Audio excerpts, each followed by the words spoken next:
Hashem, thank you for making me find the words so that we end this and I don't feel like I've wasted my time. Why would you feel like you wasted your time? When do you ever feel like you waste your time doing this? Never.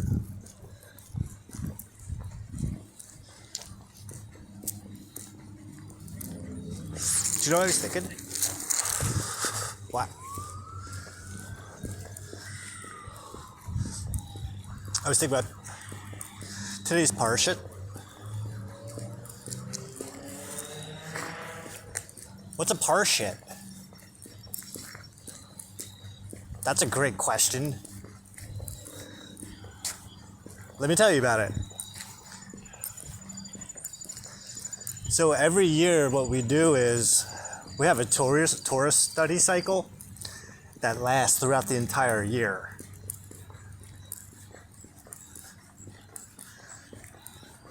So that the last day of the study cycle is the first day of the new study cycle. Today we're on day 15.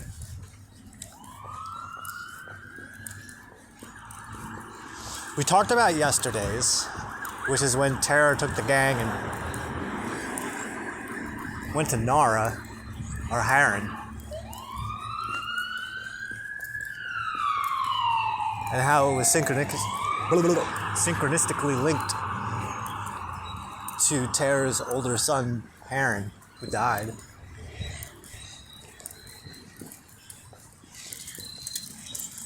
And it ended with Abram and Sarah going to Egypt. Well, Abram, Sarah, and Lot leaving Haran, presumably after Tara died.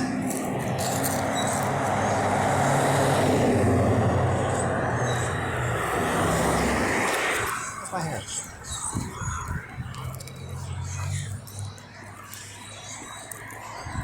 And they left Haran to go to Canaan, to finish the trip to Canaan,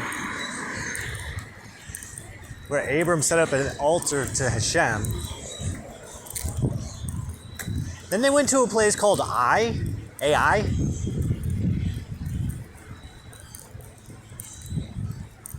to set up another altar, and then went to Egypt.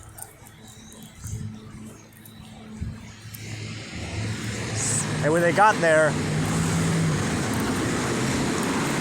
well, I got to explain it. This way I can help relate it to myself. I was writing about it earlier, but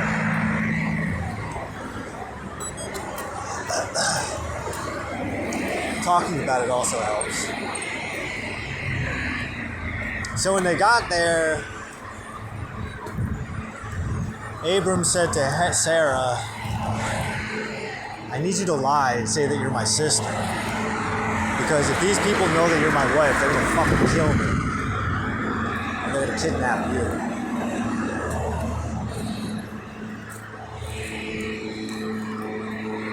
So that's what they did.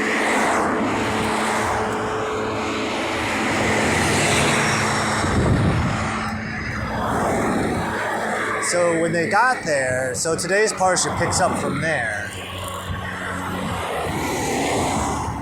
So Abram's like, just lie with me and everything will work out good for me.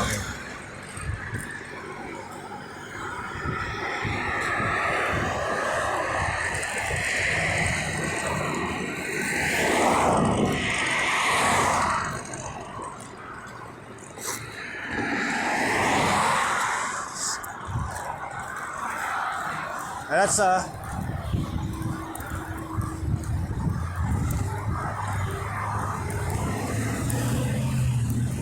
and that was the way. Like, they went in there. She said she was his sister. He got to work. And at one point, Pharaoh's people saw Sarah and how lovely she was, and went back and told him that a new chick was in town.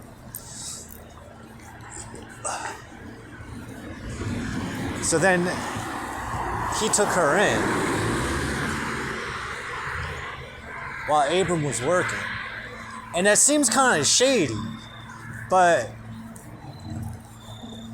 again, this is like one of those parts where like it doesn't fill in the gap. You got to fill in the gaps for yourself. All it says is that Hashem kept on bringing plagues upon Pharaoh every time that he tried to get with the missus.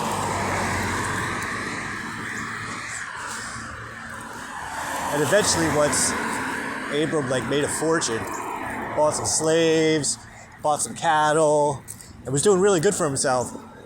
Finally, Pharaoh was just like, yo, what the fuck, man? He found out that she was not his sister and was his wife. It's like, yo, the two of you, get the fuck out of here. Like, what the fuck you doing? What? Why the fuck did you tell me she's your sister? Why, so I could try to marry her? Like, what the hell's wrong with you? But then when I was thinking about it, it's like Sarah had been through some shit. I mean, between all the travel and having to follow Abram on this quest, because it doesn't really give her opinion on his relationship with Hashem. Like it doesn't really explain that. All you know is that this lady, she's following her husband around on this fucking crazy quest.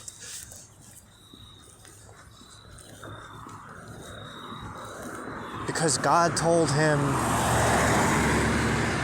I'm going to make you a nation, the most important nation of all my people. Like if I told people that that's what happened to me, my wife would leave me. I don't even have to tell her that get all into it. And that's literally what happened.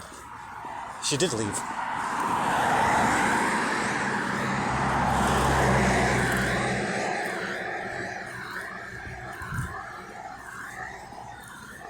But the way it was playing itself out in my head, this was Abram and Sarah.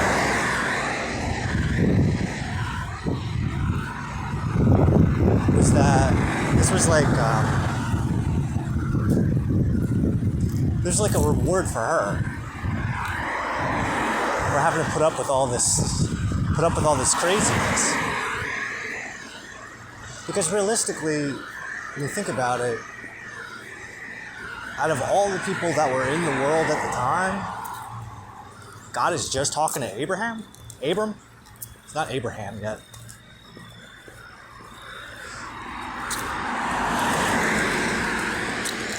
And this guy's on a fucking mission to spread the word of Hashem.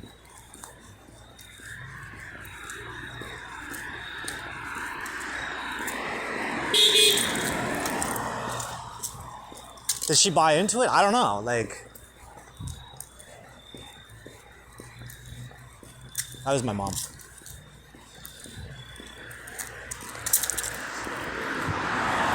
I mean, did she buy into it? I mean, I guess so. She had to have. Because if she didn't, then she probably would have fell for Pharaoh's charms. Because the way I'm looking at it, right, is that this guy. He did another one. This guy's like the fucking, not like, this guy is the king of Egypt. He's got he's like the leader of the world right now. So, and he wants to marry this lady too. So I have to presume that he spared no expense to wine and dine her. All the finest silks. Meals, spa days. Here, have some wine.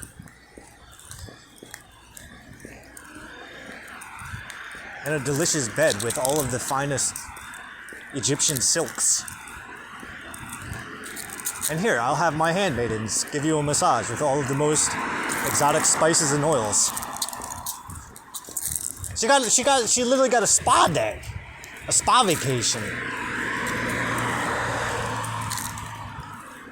And she was under no obligation to give anything up to this dude because every time he tried, some shit would happen to him. Now, it doesn't say what would happen.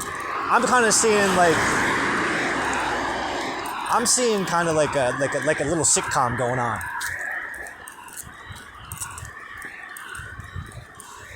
Like every single time that he would try to pull a move, like something zany and wacky would happen. Don't.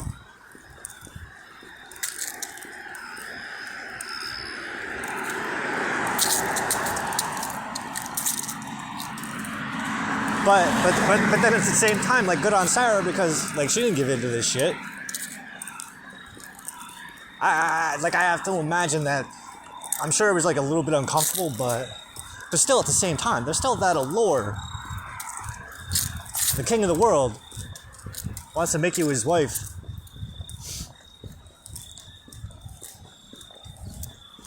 This probably involves a lot of gold, a lot of power, and she gave it all up to stick with Abram. Like, I feel like this Parsha, it speaks more to her character. Because realistically, all she had to do was be like, all right, yeah. I mean, was it a test? Was it a test from God? Yeah. I mean, I think it goes both ways. Like some things are written in stone from one perspective, but I mean, if you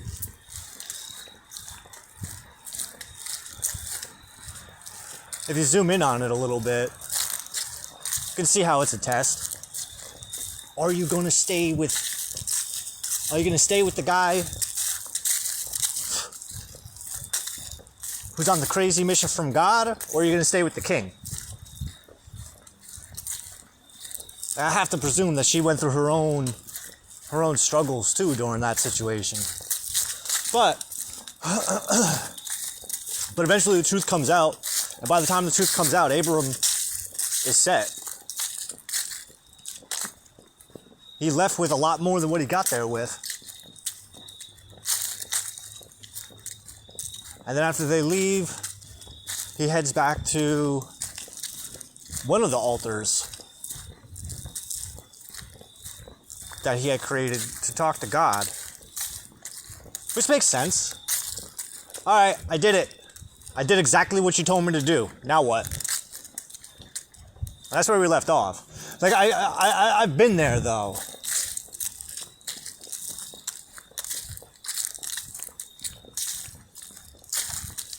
Like, what that's kind of reminding me of, that's actually reminding me of last year. Where I was staying in Lancaster, in Pennsylvania. Hold on a second. What the hell day is it? Last year. Well, today's the 23rd. I know that, but it's kind of important. What was last year's day?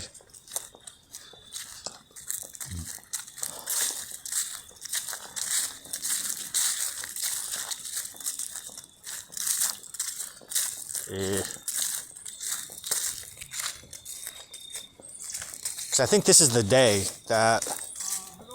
Come on, man.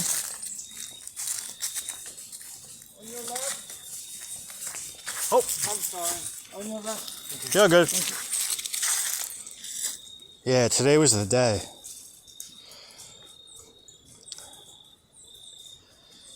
So what happened was Hugo Boss had commissioned me to help out one of their stores in Lancaster. And I was familiar with the store because I had been with the company for about a year. And I quit. But 3 weeks after I quit, I got a phone call asking to see if I would go and help out in Lancaster because they were short-staffed. And a few days prior to me getting the phone call, after I quit, because I quit based on a feeling. Because the whole reason I worked there was just because just a synchronistic sequence of events that brought me to that spot where when the job was offered to me, I'm thinking to myself like, well, I was literally just talking about this last night. I guess this is my sign. Yes, I'll take it. All right, well, next time you come in, I'll fill out an application. No, I'll do it right now. What? No, just give it to me right now. I'll just write it out. Because who knows the next time I'll be here. All right. And then I was there for a year, but over the course of the year, so I only worked part-time.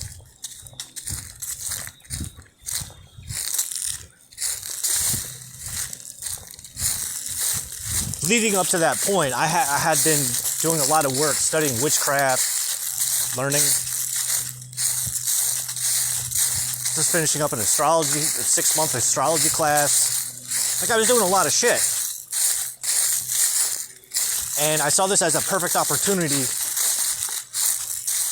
for me to take everything that I had been learning,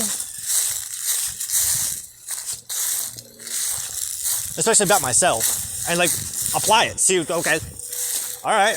Let me see if I can make my magic happen out in the real world. And what better place to try it out than Hugo Boss?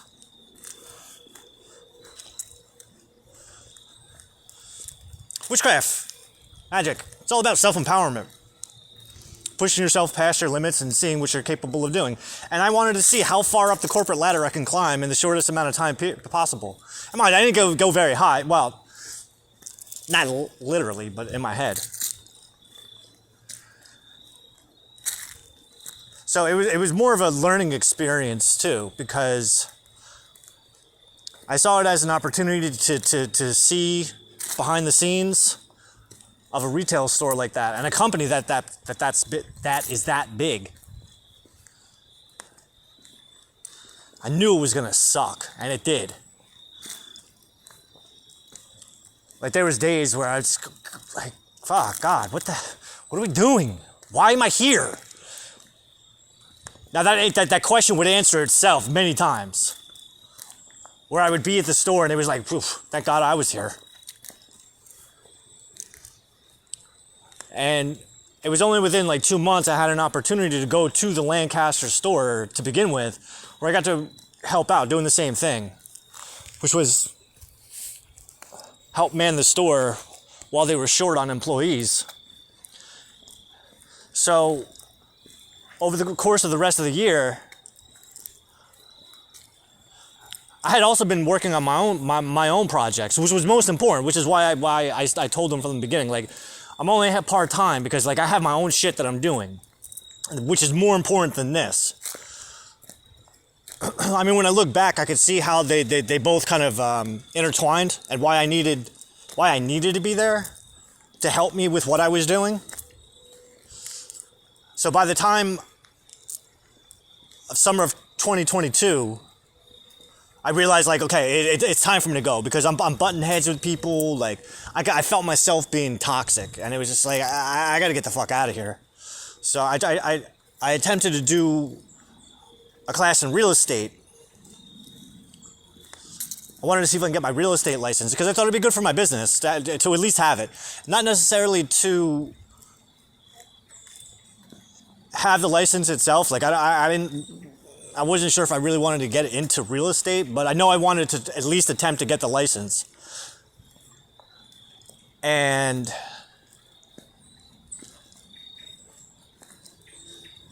I did fucking great. Like, I did amazing. It was more for me, just to see if I can do it. And I didn't get a passing grade on the test, but the fact that I finished the class and went to the testing center was good enough for me. But at that point, I had already put in my 4 weeks. I put in a 4-week notice because I wanted everything timed just right. So I decided that I wanted my last day to be on the fall equinox last year. And so that's what I did. And I gave them that specific date. Because Hashem was just telling me, like, all right, trust me. In order to get to this next phase, you have to do this. All right, I'll trust it. And within like 3 weeks, my money situation was getting a little bit hairy. So So this one day, I was writing.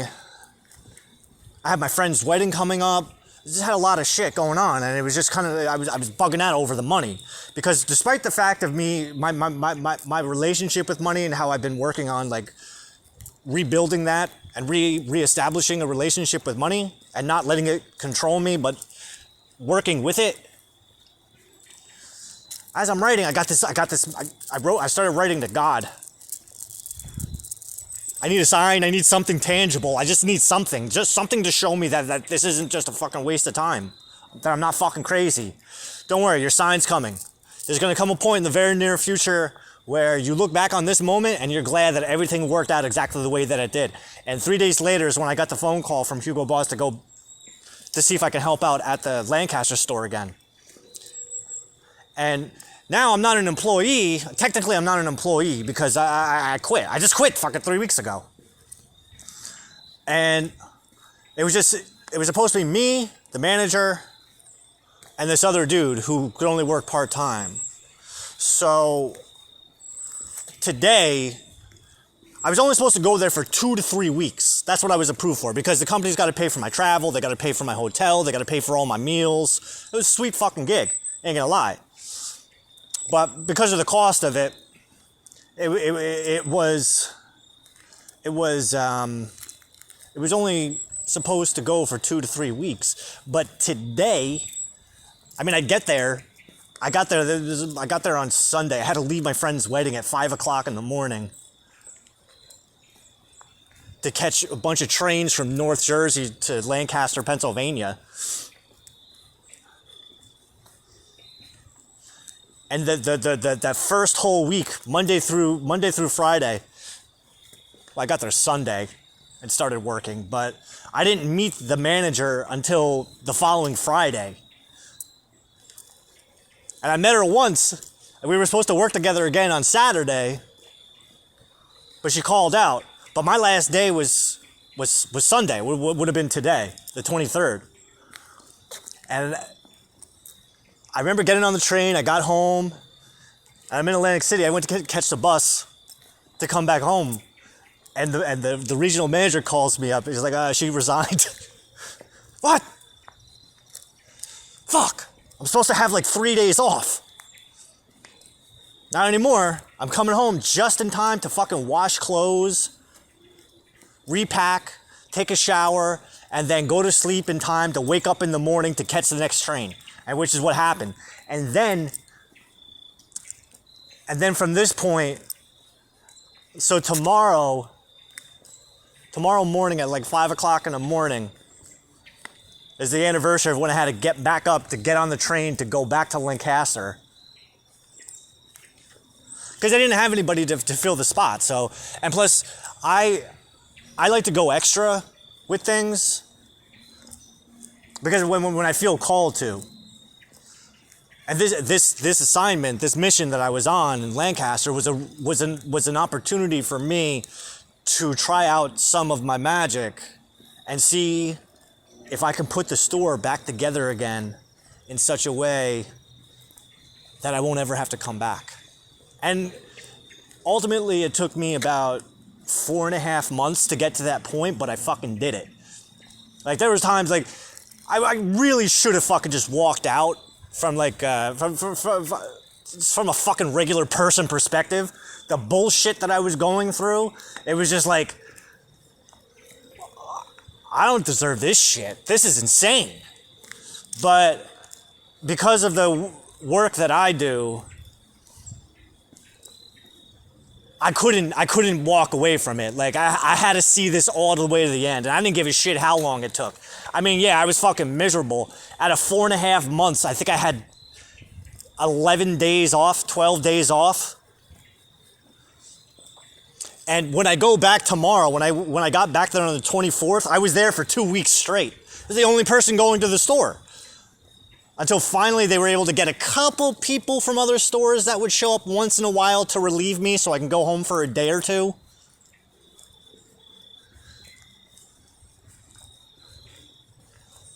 But that's kind of how I see Abraham's mission. Because it doesn't say, the Torah doesn't say how long they were there for. All we know is that they were there for a little bit. So this guy could start building up a fortune. And that's what he did. And that's what I did. I ended up staying there for 4 months, 4.5 months. And over that time, yeah, of course, the company's paying for my hotel, paying for my food. So I wasn't paying for anything. I had to pay for cigarettes. That was my thing. Or if I needed to buy clothes from the store or anything. But I also got a 50% discount, so that was all right. So over that time, I was able to like bank up not a fucking fortune, but at least enough that once the mission was over, I was able to carry myself through for a couple months. Because as soon as I got back, so every night, like I was only at the store from like maybe 10, 11 to 7, depending, and that's if people showed up. Sometimes I was the only person at the store, and there's a rule, company policy. If there's one person in the store, you do not open. All right, no problem. And the one other guy that was working there with me, he was more reliable to not come into work than it was to come into work. So I would take advantage of those days because the back storeroom, I don't know if you've ever been in the back of a fucking retail store, but depending on the management, this store was a fucking nightmare. But it was also like a really good opportunity because I have an entity that I call Toxic Business Solutions. So I saw this as an opportunity for me to gain experience with Toxic Business Solutions. Mind you, Hugo Boss was in collaboration with Toxic Business Solutions officially, but at this point I was already a shareholder in the company. So as co-owner, I was also taking advantage and putting my other skills to work. So I was bringing witchcraft into that place. So I was talking to fucking spirits. I was talking to the ghost of Hugo Boss and asking for advice. Like, Hugo, Uncle Hugo, what do you want to do today? What do you want me to do today? And yeah, it took 4.5 months, but it got done. Every night I would go back to my hotel room. I'd have my books with me. I'd have my computer with me. So I was able to work too. I would be able to plan out the work schedule for the guys. I would be able to, more importantly, focus on myself because this is a crazy adventure to be on. It doesn't happen every day that people get invited to go fucking traveling around the fucking country and get paid to just hang out in a store. And mind you, that's all I was supposed to do was just hang out there. But I realized that it got to a point where even when the regional manager was bringing people in for interviews, they would see the back of the store, the condition of the back of the store, and they would never come back. And being that the other guy helping me, he was disabled, like he couldn't do anything. He could sit in front of the register. So I had to take it upon myself to put this whole motherfucker back together again. I mean, I had some help with the front, but the back was all my baby. I give my, oh, much better. All right. So all of that free time too, plus I'm out of the house. I could actually think. I don't have to fucking tiptoe around. So by the time I got back, once I was done up there, and I was able to get back, it allowed me to go, okay, now all of that energy that you just put into that fucking place, now I want you to put that into your own shit.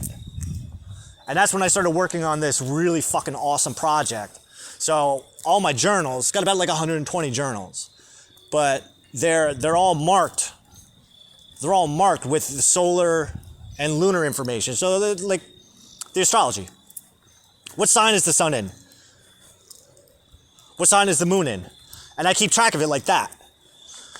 So there was an experiment that I wanted to try, and it started to like really, it was something I had been working on over the past years, but once I got to the last few weeks at the Lancaster store, I had to really start thinking about like, okay, well, what am I going to do? What am I going to do when I go home? All right, well, this is what we're going to do. We're going to start pulling out all the journals that have an entry on a specific moon sequence. So anytime that there's a full new quarter moon in Scorpio, we're going to pull out all of those journals. Because there's one per year. There's one of each per year, for the most part. Then we're going to put them in order, in descending order, and then we're going to read them in descending order. And we're going to look at our life through the astrological lens of the particular sign that the moon is in, going all the way back to 2018. And I did that with half of the zodiac. I've been doing it. I write every single fucking day.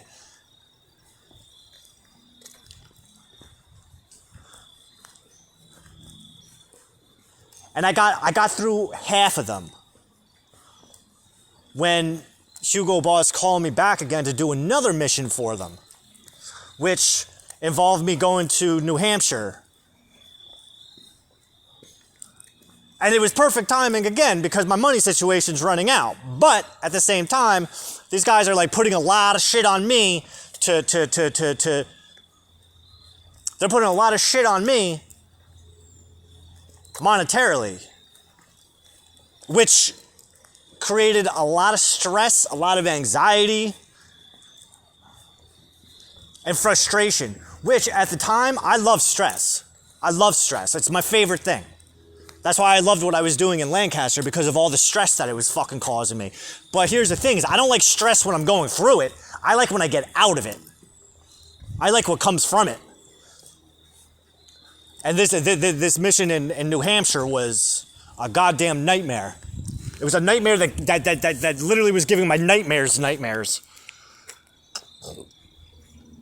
But what I didn't realize at the time that I can realize now is that it was all worth it.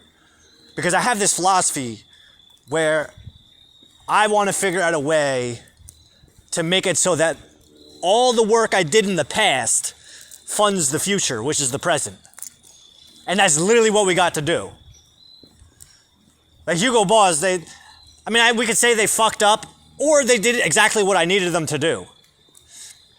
They didn't pay me for half my fucking paycheck. They stiffed me on like bonuses that I should have been getting. And once I got back from New Hampshire, I realized that I came to a spot where it was like, okay, you're gonna let these motherfuckers walk all over you, or you're gonna fucking do something about it, because they're not they owe you at least $1,000 right now. At least. So that's when I went to war with Hugo Boss. I call it the Hugo's Boss saga. Because still, at this point, I'm a co-owner. And it's not just like a little fantasy in my head.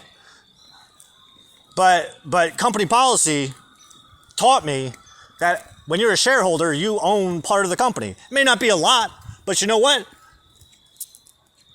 I expect to be respected as such. Don't fuck with me. Especially after everything I did. With little to no complaint. And this ain't a fucking complaint. This is telling you how the fuck things are gonna be. So now when I think back to Abram, right? This is what I'm kind of seeing happening, because this guy, he's got to set up shop in Egypt. His wife is, for lack of a better term, shacked up with the fucking king of the world. This guy has to trust that he's not fucking crazy. Even though I would imagine that back then, psychotherapy wasn't as advanced as it is today. So for someone to say, I'm on a mission from God, it's not that crazy. Hey, listen, man, I'm not saying that your idols are wrong. All I'm telling you is that they have a boss that they answer to. So instead of sucking their dicks, why don't we give credit where credit's due, which is the guy that employs them. Don't bow down to the fucking the middle management. Those guys are just doing what they're told to do. He put us here to recognize him. And you'll get much better results that way. I wouldn't be here if I didn't. If it didn't work.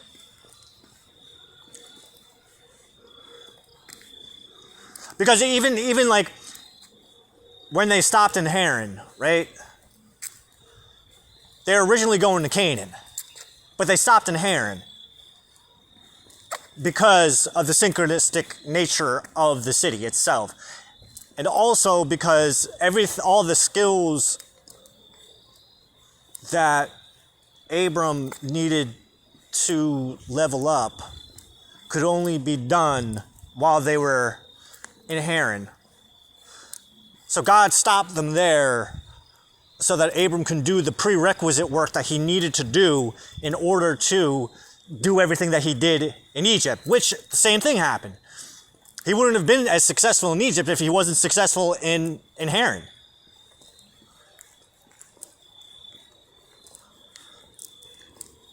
But at the same time, this guy's probably stressed the fuck out. God's telling him to trust. Don't worry about it. Your wife is fine. Ain't nothing gonna happen. Believe that.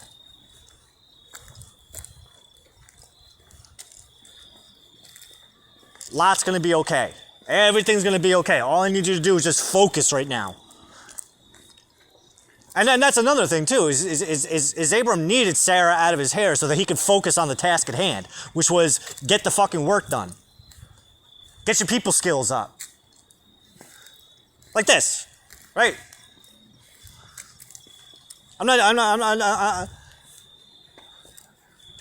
This is me exercising my public speaking skills.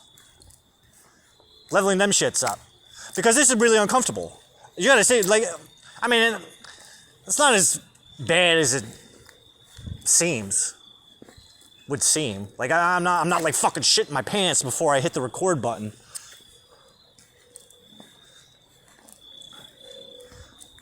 But there's this pressure that's on me because it's like, I can feel people watching me.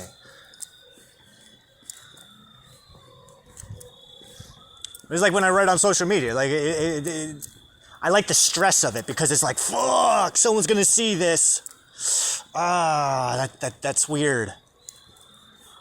And then I start hearing all the voices in my head. Like right now, I hear all the voices in my head.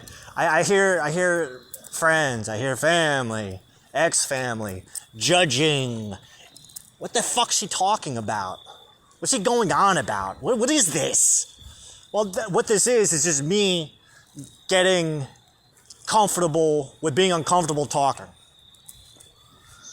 Which makes me better at talking. Which is why we're already like a half hour in. I haven't shut the fuck up once. We still got another hour and a half of this shit. It's not shit, I know that. It's a figure of speech.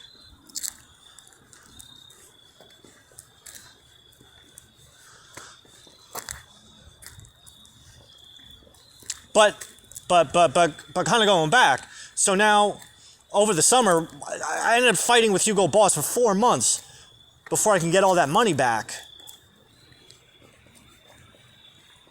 And once I got it back, it helped take some of the stress off of me. And eventually I realized, oh shit, I can collect unemployment too. And I have these back tax returns that I haven't fucking cashed in for the past 4 years. So I started to realize, and even now, like I could see it a lot more clearly than I could back then, but I made it work, getting the past to fund the future, because everything that I did last year, Hashem needed me to be in those situations, be in that situation and have those experiences so that I can come back, lose my shit about it, but then at the end of the day, by losing my shit, figure out how it was all working out for my favor. So I got unemployment for the next, 6 months. Maybe 5 months. I think it's 24 weeks, which is what, 6 months. I've been collecting for I think this is the 5th week. So I don't have to do nothing. And then I got tax returns from 2019 and 2020, which was when the government was giving away that delicious COVID money. I got that cashed in. So it's like, shit, I'm sitting all right. I don't have to worry about shit. All I need to worry about is just getting my work done. And my work right now is no different than what Abraham was doing. This spiritual quest, the spiritual journey that I've been on has been gestating for long enough that after 5 years, I actually did enough work to realize why I even started doing it. And now that I can talk to Hashem directly and see exactly why things had to work out exactly the way that they did, my new mission is to go back to all my 5 years worth of journals, reread them from the perspective of the Jewish calendar, mind you. Why does it have to be the Jewish calendar? Because the Jewish calendar's it tells a different story than the calendar that everybody else is working on. Well, technically what I'm doing is I'm writing myself into Jewish history.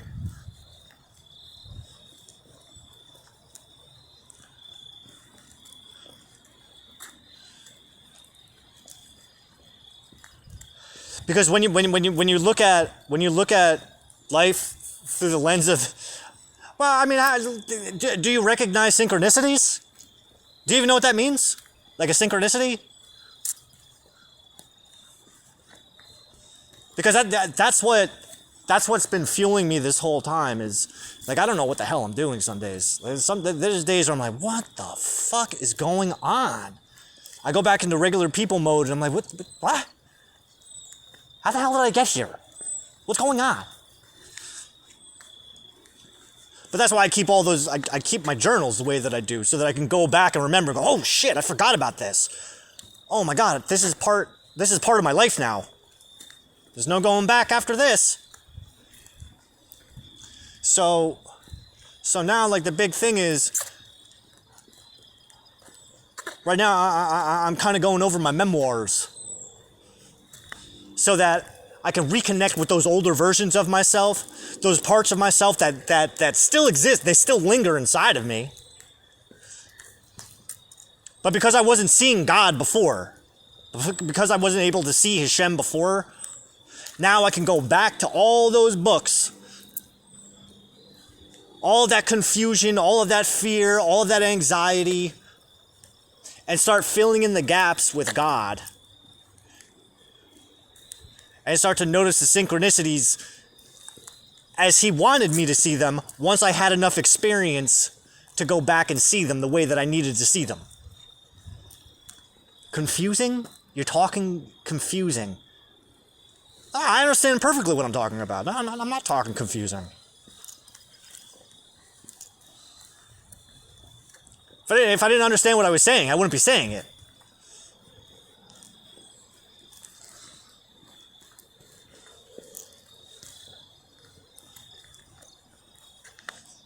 So in a sense, right, so there is that.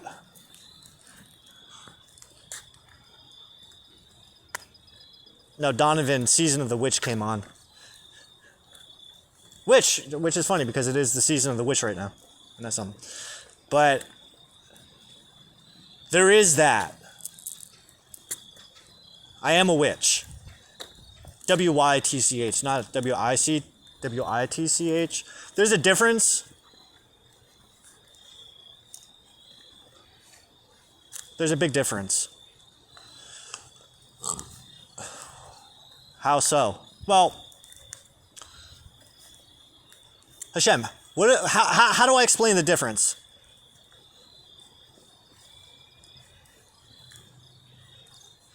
All right, so the difference would be, the difference would be like, so Abram is actually listening to God. God is talking to Abram, and Abram is carrying out God's will.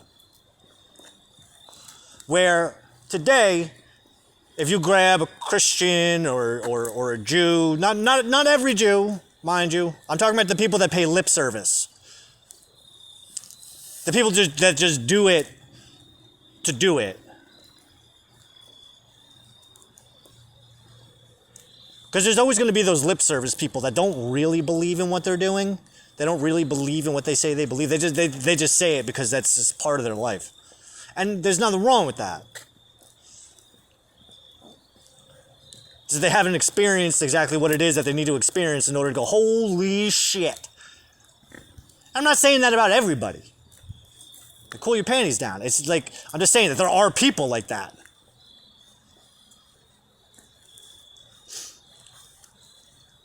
But the difference between a witch and a witch is not everyone really believes in what they're doing the way that they say that they believe that they're doing it. Like there are some people, there are some witches, and there are some spiritual folks out there that are only doing it for the money. They don't just, yeah, whatever. This is different for me. See, because I actually talk to spirits, I talk to Hashem, I connect with those aspects of myself. Like, it's not about money for me. In the sense that I don't have to worry about money right now. Like, it's fine. Like, I'm good. I ain't rich, but I have enough money so that I don't have to worry about anything for the next 6 months. And even then, I still don't have to worry. I'm not worried about where's the money going to come from once unemployment stops. I don't know. It's going to come from something else that I did. It's not like I just sit on my ass all day.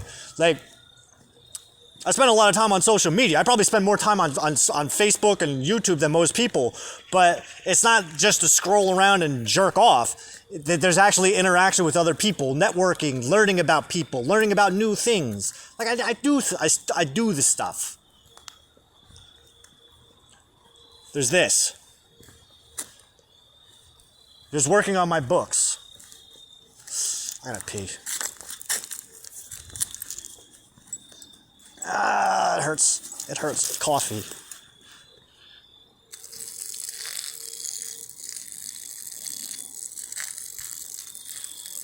Oh, I feel much better. But that's the thing too, is like I hear Hashem in my head right now going, everything you're doing now is what's going to be funding you once this other money runs out. You're gonna be fine. Like you're so set, like you have no idea.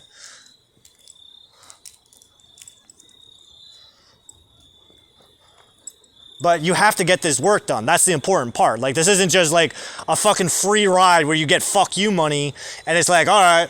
No, you need to, hold on.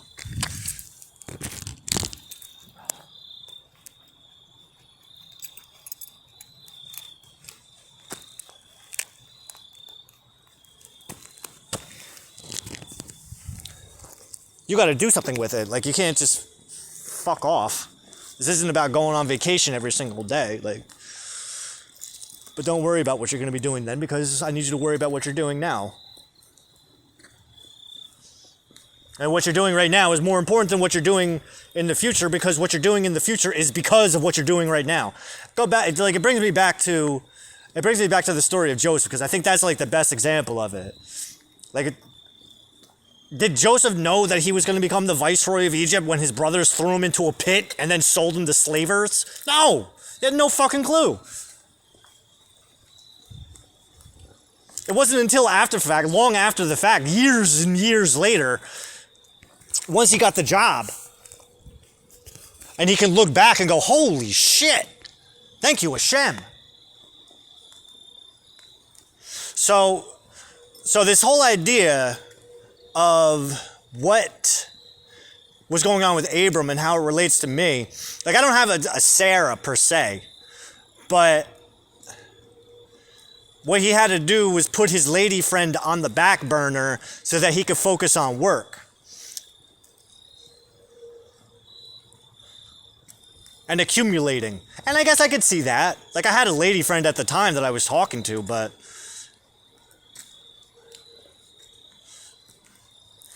then again, like, I also see it as an internal thing.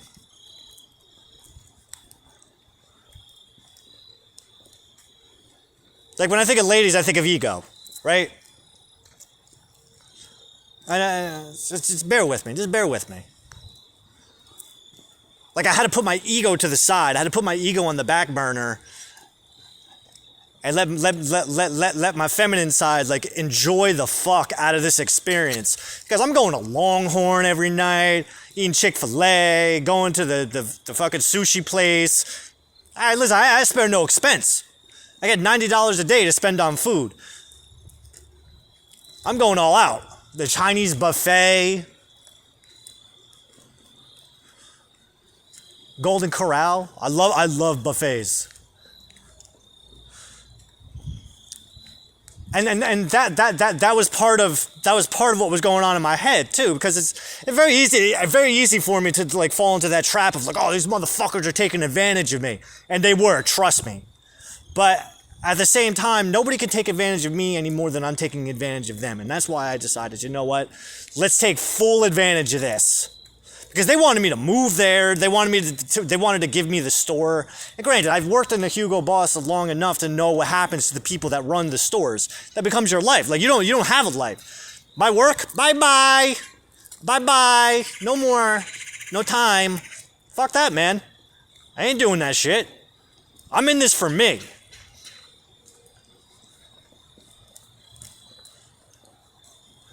Helping my company, helping the company that I own, helping the company that I'm a co-owner to, that's secondary. I'm giving you the best because I am the best, and I want to make sure that this bitch works because because as a co-owner, as a shareholder, it was a little mind hack that I learned from this guy that was on Tom Bilyeu's channel, Impact Theory, and the guy said before he got into entrepreneurialism, what he used to do was he would buy stock in the companies of the products that he would use. He would buy stock in the companies that he worked for, because what it did was it put him in a different mindset that got him thinking like, this is me. I own this. And because of that, I have to put my all into it. And that was my perspective as well, because it's not like I was buying thousands or hundreds of shares. Like, fuck that, man. I bought one every couple weeks, every couple months, just as a reward for really pushing myself. At the most, I had 20.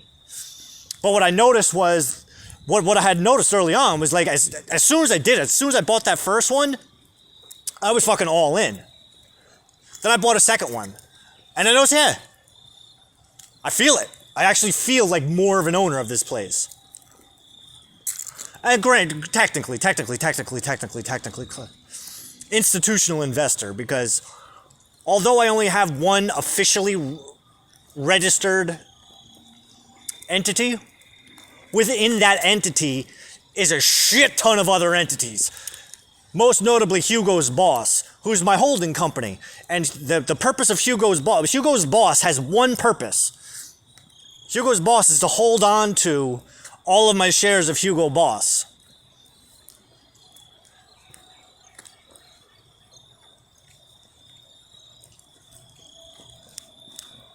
And eventually I made my way up to like 20 or 22 shares. It was also a good way to save money too, because once my money situation started to like get a little hairy, I can go back to my stocks and be like, oh shit, I can sell these. Like I remember when I got the Lancaster, I only had like $250 to last me 3 weeks until I get paid. They're bi-weekly. And the week that I started was on a pay week. So it was like, fuck. Timesheets had to be in last week. So it wasn't enough time to get me paid. So because I was doing expense reports, I had to rely on getting my expense reports in so the money can come back to me. And even then, the expense report thing didn't even get worked out until after I got paid the first week. So it was fucking, it was a lot. I had to borrow money from people. But I was able to pay them back really quick because that first check was like $1,000. Plus, after I cashed in all of my receipts, I was good. It was like you just have to make it through this first 3 week hump, and things will start working out for you. And that was another thing too. Was as the money was dipping, I noticed that there would be synchronistic experiences where people would give me money. Or an opportunity. No, that was literally how it was. I never had to ask for money. It was just given to me.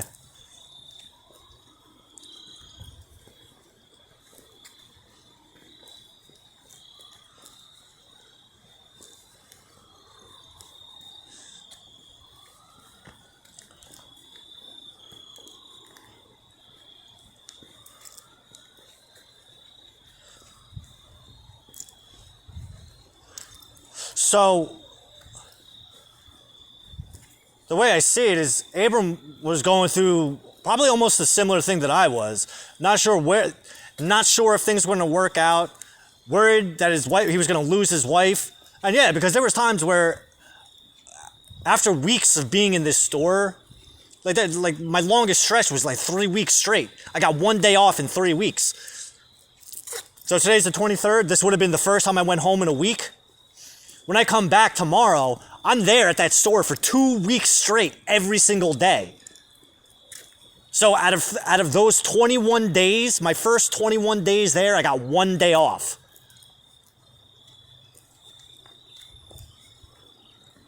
Oh, we're going to approve overtime this week. You know, I'm sure you are.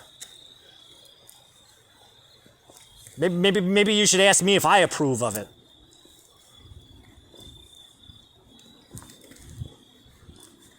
Nah, that's not true. I was one going, yeah, fuck it. Let's go.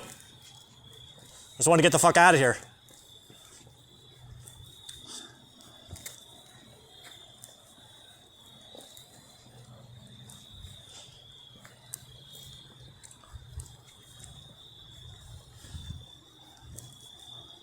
Well, I guess really the big moral of the story is just like, when I feel these things, like I have to trust them.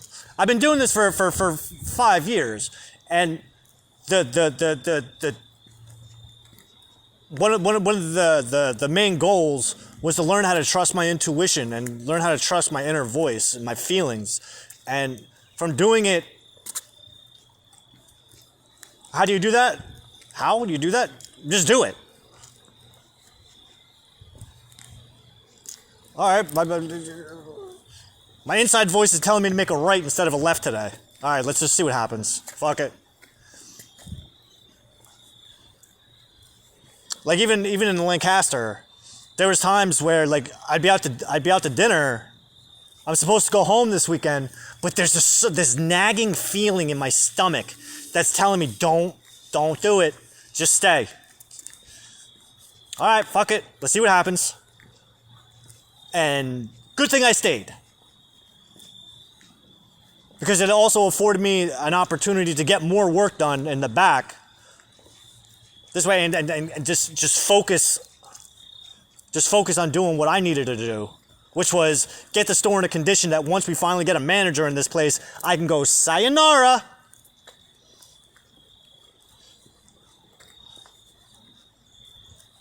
But it was a really good opportunity to learn how to manage stress. How do you manage stress? By losing your shit. I'd go out back for a cigarette and I'd just fucking scream. There were days I'd leave the store, we'd close up for the day. I'd either go walk to dinner or I'd be walking to the cigarette store. And as I'm walking, we're on a main highway. I'm just fucking screaming like a maniac, going fucking nuclear. Screaming at people, that's a big part of it too. That's a really helpful technique. When people are stressing you out, to say all of the things that you want to say to them, but you know you can't say to them, just say them like they're like that motherfucker is right there. Suck my dick, you fucking piece of shit. And feel it. And it fucking sucks. Like, I don't want to feel that way, but you can't get out of it until you go through it. And if you don't deal with it, that shit's gonna sit and it's gonna linger. I mean, for me, I don't know how it works with other people, but when I deal with that stuff, especially like the really heavy shit, it makes me more sensitive. It makes the messages come through a lot clearer. It makes me understand the mission a lot better. Because once I can deal with it, once I can get myself out of it, I can understand how it fits into the bigger picture. And once I can see it in the bigger picture, I can look at it and go, holy shit, I know exactly why that had to happen. Thank you, Hashem.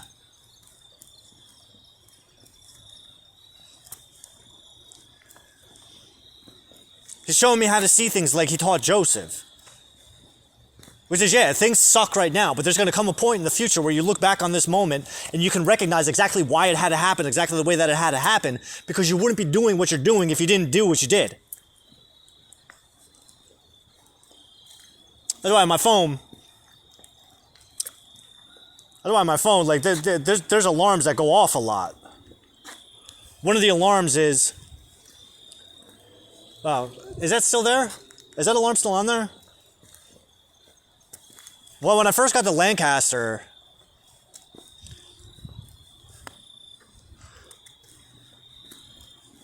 When I first got the Lancaster in 2020, early 2022, when I was still working at Hugo Boss as an employee, there was a morning that I woke up at like 3 o'clock in the morning, and there was a message in my head, and it said, "My best days are disguised as my worst days." And really, it was actually directed at a lady friend of mine who I was talking to every single day, and it was like, "My best days are disguised as my worst days because each one is bringing me one step closer to seeing your face again." I fucking love that.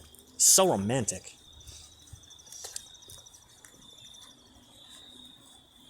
So over the course of the year, that saying evolved a little bit. Like, yeah, that saved my ass a lot over the next year because I hate working for people. I hate working for Hugo Boss. I hate working in retail. I hate dealing with people to that degree. So it wasn't uncommon for me to constantly have to remind myself, and I put an alarm on my phone. Best days are disguised as my worst days, and every fucking time that alarm would go off, it would just happen to be during one of the fucking worst moments, right when I needed it. And once I started to get that, the idea is to get that mindset imprinted into my brain, so I don't need the alarm anymore. So I just know. As soon as something shitty happens, just hold on, because there's going to come a point in the future where you look back on this and you're going to know exactly why it had to happen, exactly the way that it did. And you're going to have a big fucking smile on your face when it happens. And every single time, that's exactly what would happen. So eventually, my brain is just reprogrammed to think that way. I don't see bad shit no more. I don't have bad days, because this too was for the best. And thank you, Uncle Hugo, thank you, Hashem, for helping me fucking learn to see that. So when I first got back to Lancaster the second time, which was last year, once the fucking manager quit, which I knew was going to happen. I have it written down. It's just like, this shit ain't going to last. And nope. Didn't even make it a week. I didn't see her the whole fucking week. I saw her once. And then the second day that she was supposed to go in, fucking called out. Well, the second day, but she was supposed to be there all week, but she called out the entire week. What is this telling me? Well, the way I wrote it was, just presume she's not here anymore.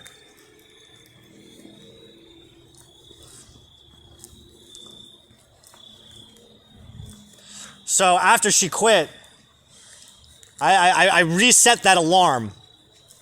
I reset that alarm on my phone.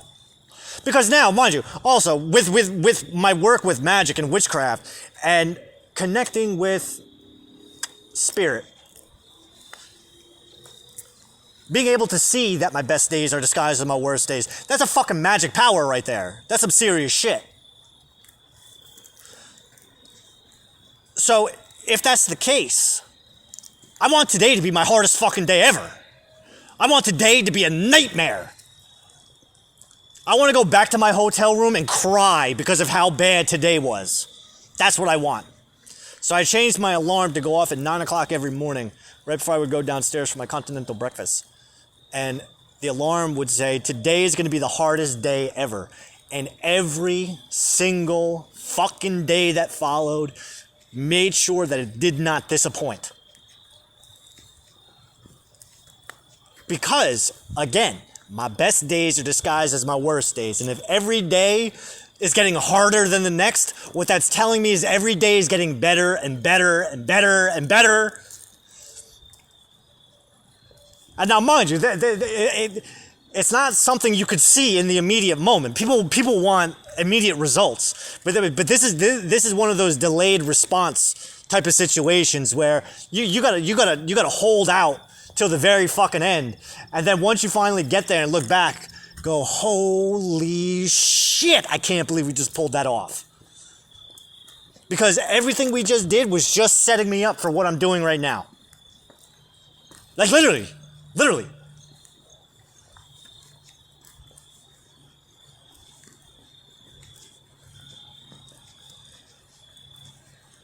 Like, I'm set right now. 6 months, whatever.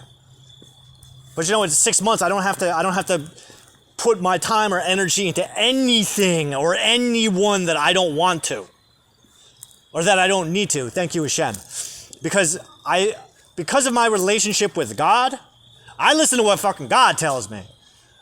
I got people that I have a couple people that have been messaging me and trying their best to get my attention, but I get this feeling. I get this feeling, and I hear Hashem go, don't engage. Don't engage. Okay. You don't owe anybody shit. You don't owe anybody a fucking explanation. You understand why you're doing what you're doing. You giving them an explanation is giving them what they want, which is your time, which is your energy, which is your attention. They can't do it for themselves, then they don't deserve yours. You are doing an amazing job with yourself, though. So keep doing what you're doing, because there's other people that actually are going to need you once you're at the point that you need to be at. Don't worry about who they are. Don't worry about how it's going to work. Just know that it's going to work, that it already worked. In my life, there's no winning and there's no losing. It doesn't work like that. It might seem it that way. But it's not. Something that when I first started writing, I noticed myself writing this a lot. And it was mostly encouragement, and a little bit of it was blowing smoke up my own ass just to make me feel better about everything that I was doing, because I was really uncertain about the way life was going, and I didn't know what the hell was going on. I mean, granted, if I knew what was going to come out of it, would I have continued doing things the way that I did? Probably not, which is probably why Hashem hid everything from me.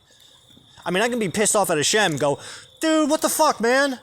Why didn't you lay all this out for me from the very fucking beginning? Well, I was trying to, but you weren't listening. You were so focused on what was going on around you that you weren't paying attention to what you were doing. But that's why I gave you the gift of writing, my boy. This way you can go back and see it for yourself and see how you were already doing the job before you even realized that you were doing the job. And that's why I'm here now. I couldn't reveal myself to you before because you wouldn't have understood it. Not only would you not have understood it, but it probably would have fucking broken your brain to see that God was real. Because there was a part of you, and there still is a little bit, that resists it to go, I don't know. This song just came on. My dad's here. When my sister and I were younger, my parents were divorced. So we used to go to my dad's house on the weekends once in a while. We used to go to his house on the weekends. And he lived in a 1-bedroom apartment on the beach. So there wasn't like fucking houses and rooms all over the goddamn place. But we would have to sleep on the couch or sleep on the floor. So it was like a sleepover party whenever we went to Daddy's house. But in the morning, Daddy wakes up early. And Daddy's got to have his coffee. He's got to have his cigarette. He don't give a fuck what everyone's doing. Get the fuck up. Go in the room. If you're going to keep on sleeping, go in the room. I'm putting on my music. And he would always wake us up to this song. That's called a synchronicity. Warheads by Extreme.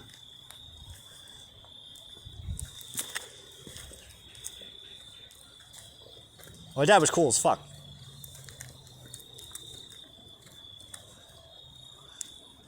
So it was like, Hashem, where was I? I couldn't reveal all this shit to you back then because you wouldn't have fucking believed it. And even if you did, it would have fucking melted your mind and turned your brain into shit pudding. And then what would you be doing? Just sitting in a fucking room, nodding back and forth, bumping your head into the wall like a goddamn buffoon.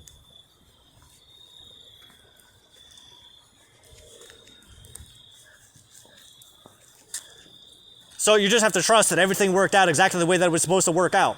Because if it wasn't, you wouldn't be doing exactly what you're doing right now. And if you weren't doing what you were doing right now, you won't be doing what you're doing in the future. Thank you, Hashem.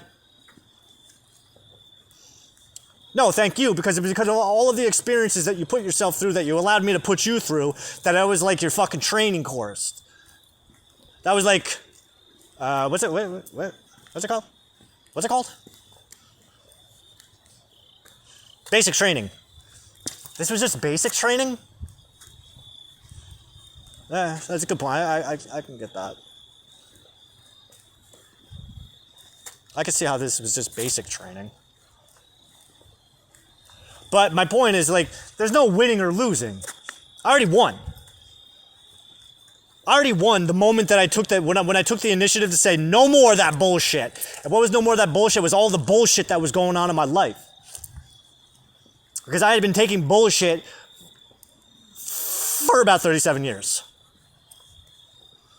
And finally, I just had fucking enough.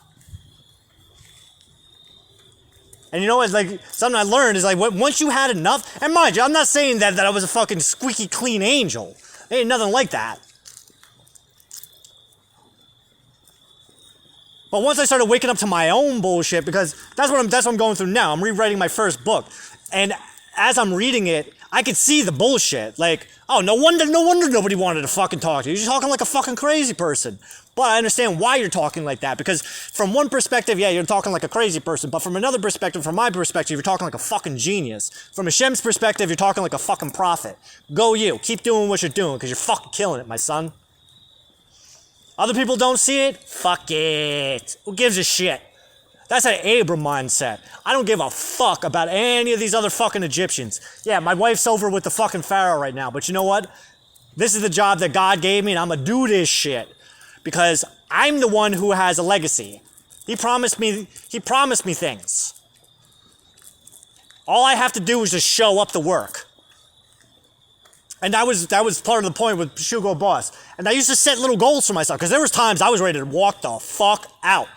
And I know Abram was feeling the same fucking way, where he's like, fuck this shit. I'm done.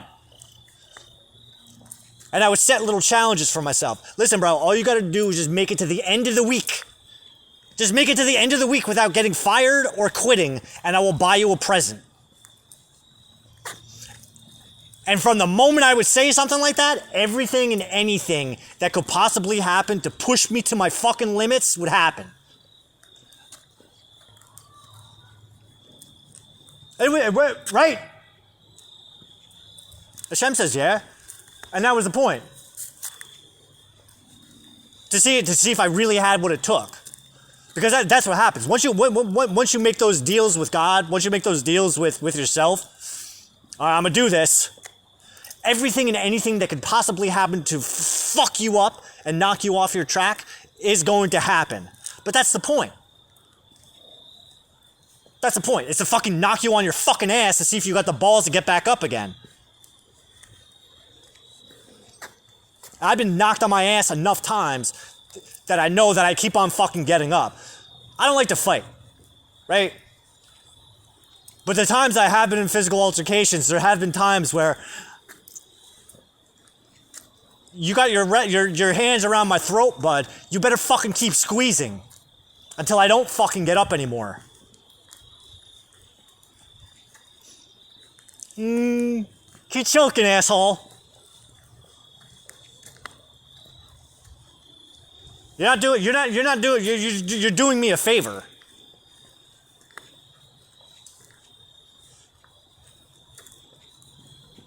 I've offered for people to kill me before. Not a single one of them has ever fucking pulled it off. That's what I know of. Unless I'm dead, I just don't realize it, which is possible. Well, it killed off a part of me. Killed off a part of me that I don't need no more. But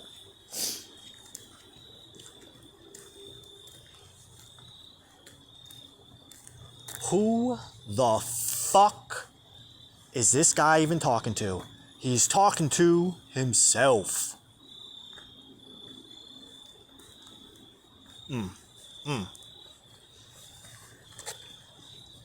Poison Dart by the Bug and the Warrior Queen.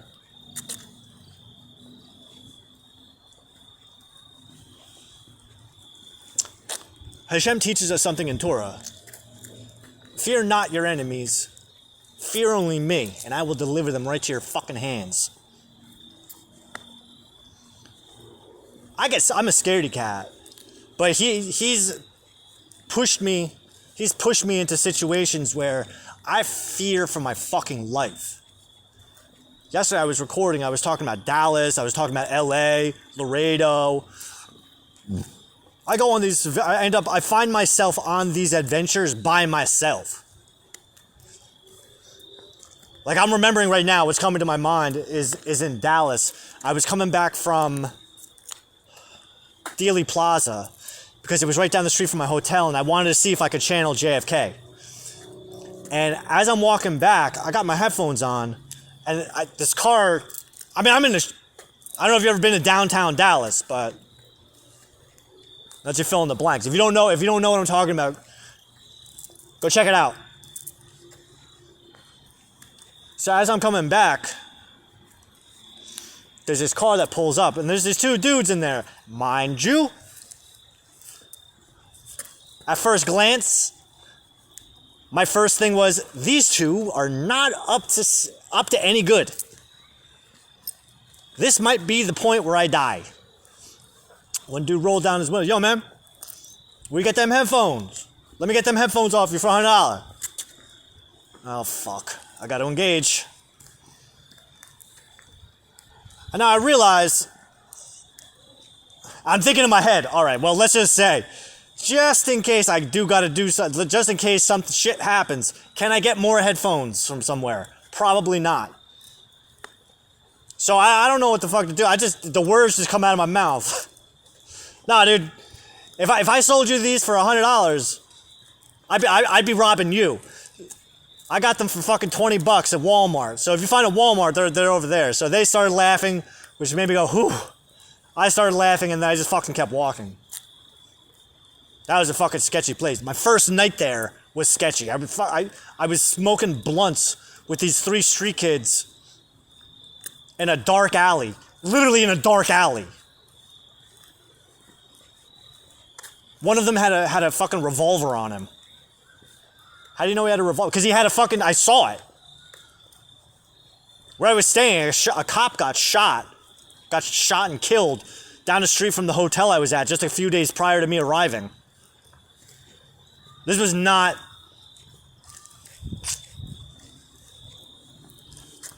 Ugh.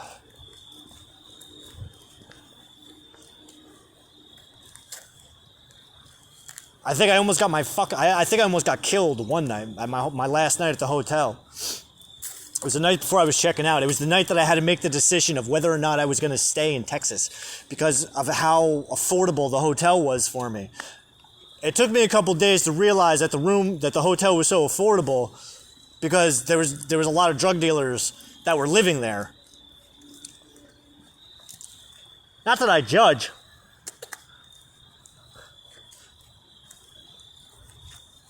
But I wasn't in the best part of town. Big up to downtown Dallas. I love downtown Dallas. It was badass. This is a fucking scary place. You don't know what you're walking into. If you don't know what you're walking into, it's like, what? Uh-oh. I'm gonna make it racist. When you're a white man by himself walking through downtown Dallas, oh shit. I stand out like a sore thumb. But it was a lot of fun. I fucking love that place. I met a lot of really cool people there too.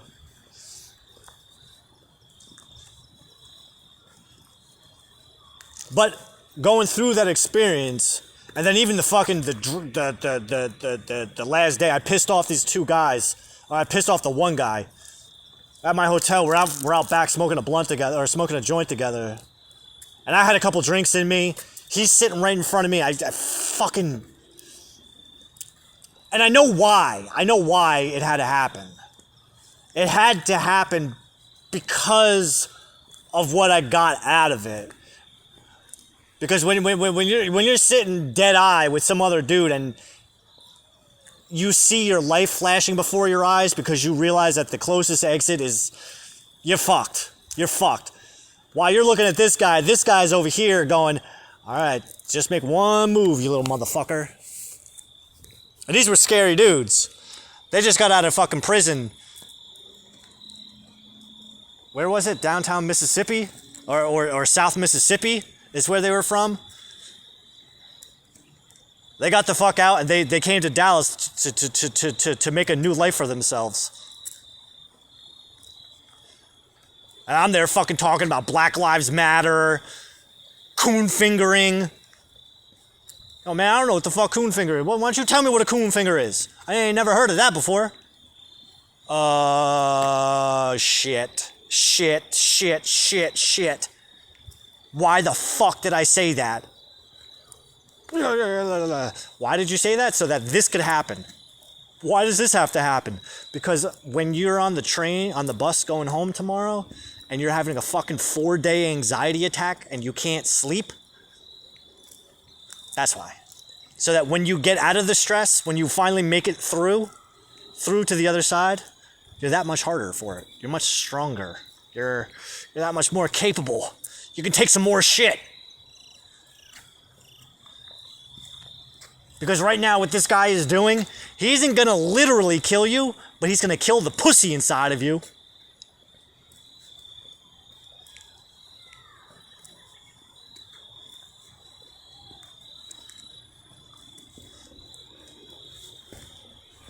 I think it was on my the second day of the bus ride home where I felt it. Like once I started to come out of the anxiety, once I started to recognize, because I kept on saying to myself, like, all right, this happened for a reason. This happened for a reason. Why did this have to happen? It had to happen so that you can go through this right now. So that you can fucking redline your nervous system so fucking badly that you can come out of it.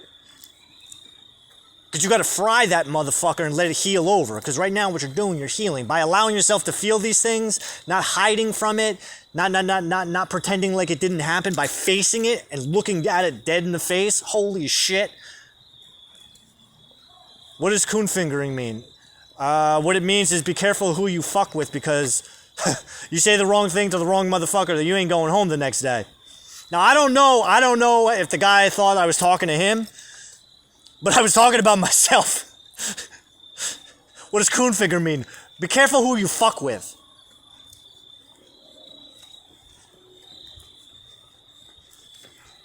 And then I said to him, like, yo, can I have one more cigarette?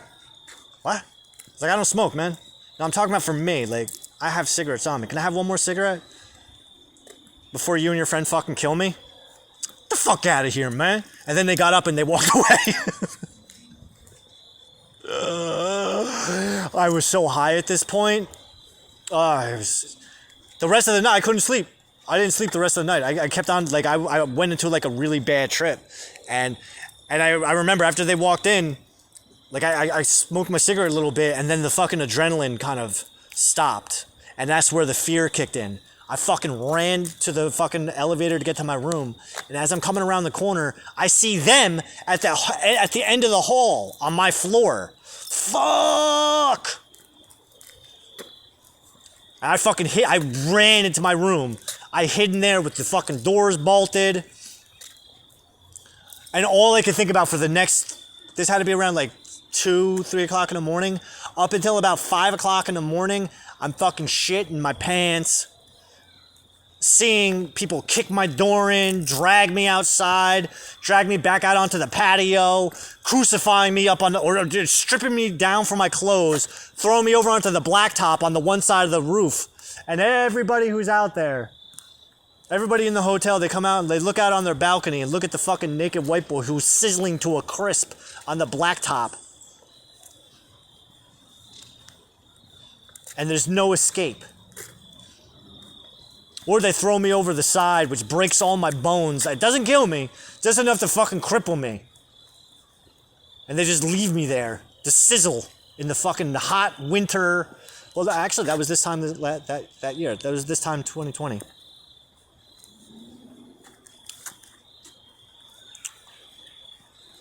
Yeah. Yeah, because I got to Dallas on November 11th. It was planned that way. I wanted to do, well, I mean, it wasn't all planned that way. It just happened to be like, I was in Laredo for a couple days, and I'm like, you know, well, why don't we make it so that we get to Dallas on 11/11?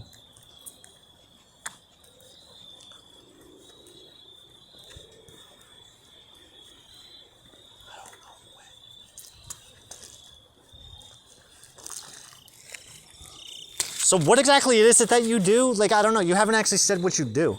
I'm a witch. I'm a witch with a Jew soul. I can't prove that I'm a Jew by blood, because it is a racist thing. It has to be very specific. There has to be a female Jew.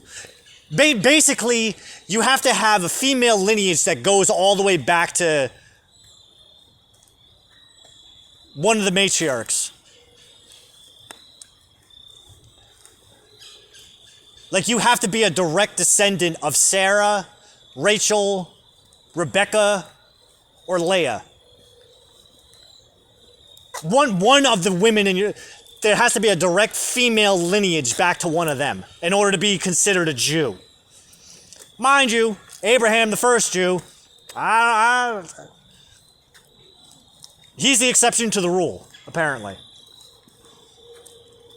But, now here's the thing, because there are loopholes.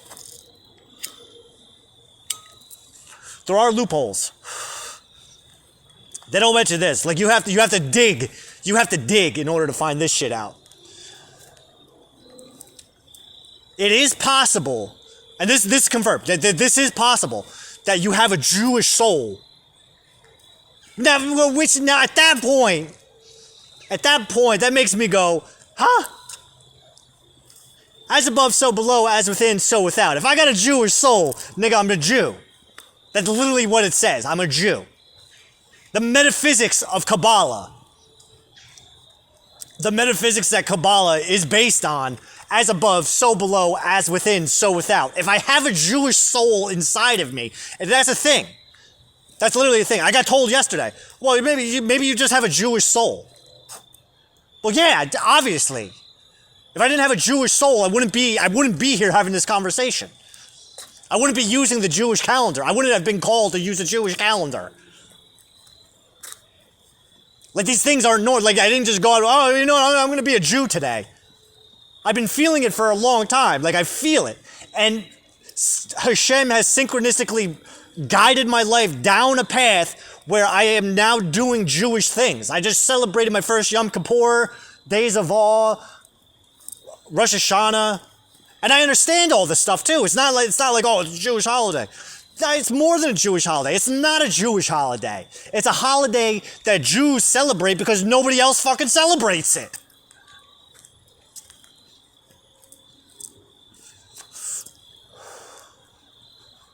Why? Probably because of ignorance. Probably because people don't understand what these things represent. It's not just for Jews. It's for everybody. Everybody's welcome to the party. It's just that not everybody wants to go. My soul needs to get back to its Jewish line, which is why I've been like so balls deep with Judaism. Why all my journals are now backtracked with all the Jewish dates, which is why I have every single one of my books organized by pile. Each pile is one Jewish year. Why am I doing that? It's like a fucking bird. It's like a bird.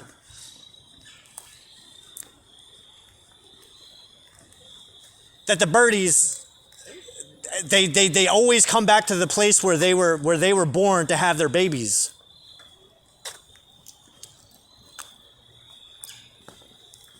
So the Jew inside of me is going back to its roots.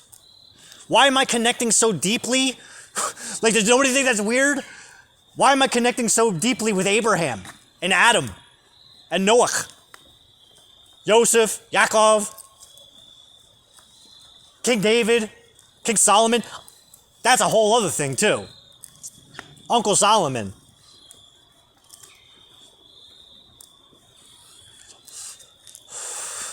Grandpa Solomon. And Grandpa David. Like, if I didn't have Solomon and David lingering around in my DNA, I wouldn't be able to connect with these guys so fucking deeply. I was hanging out with King David on Sukkot, on the last day of Sukkot. I'm hanging out with King David. We were in this fucking spot, and he's giving me advice, life advice. The entire 7 days of Sukkot, I'm hanging out with the Uspizin, which are the supernal guests, the spirits of Abraham, Isaac, Jacob, Aaron, Moshe, Joseph, and King David come to visit us. You have an opportunity to connect with the spirits of these masters. And what are we doing? I'm going to get as much advice. I'm going to ask as many questions as I possibly can because I'm used to talking to spirits. One of the benefits of being a witch is that I can talk to spirits. And I've been doing it for so long now and practicing at it that it's easy. It's easy for me. I feel King David right now. He's giving me a thumbs up. Why would he be giving you a thumbs up? Because I'm honoring his memory. And he knows that I would When you talk to a spirit, like they talk to you in a language that you understand. I was teaching a friend of mine how to communicate with her dead husband. But what led to me even having the idea to teach her was while we were talking one night, I kept on getting this name in my head. And I didn't say nothing about it for like an hour. And finally, it was just so insistent that I had to say it. And I just said to her, I'm like, this might sound crazy, but does Pookie Bear mean anything to you? And she goes, holy shit. That's what David used to call my daughter. Well, I mean, he didn't call her Pookie Bear. He called her Lecky Bear. What? Holy shit. Holy shit. I mean, that's not my first time doing something like that. I had another friend who used to call me from time to time to get advice on like spiritual shit like that.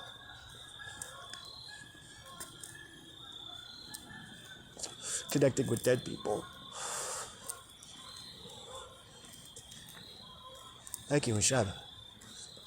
Yeah, but doesn't Torah say that you're not supposed to do stuff like that? Well, it does, and it doesn't.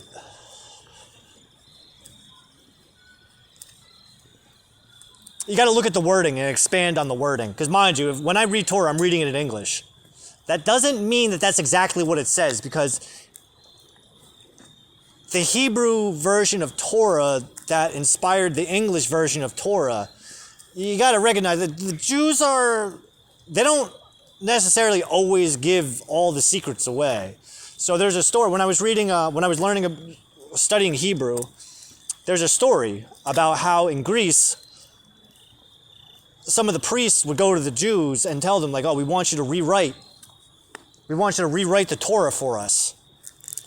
So they took about 80 rabbis and they put them in separate rooms, and each one of them had to write the Torah out because they didn't want them playing any tricks. So what the rabbis did, they altered one letter.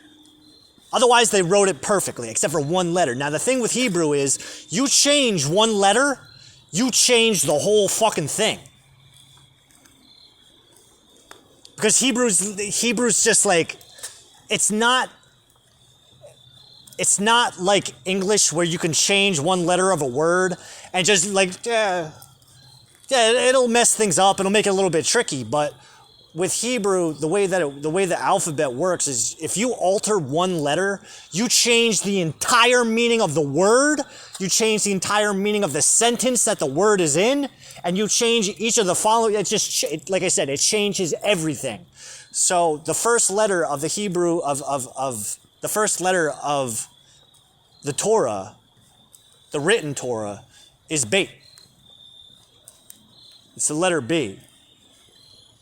So what they did was they instead of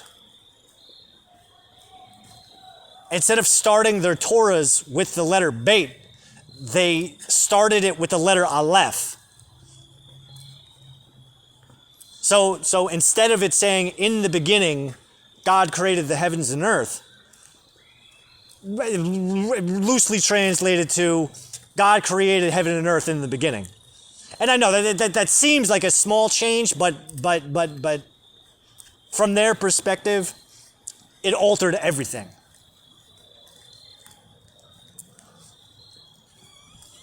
So the Torah that they gave to the Greeks was not the real Torah.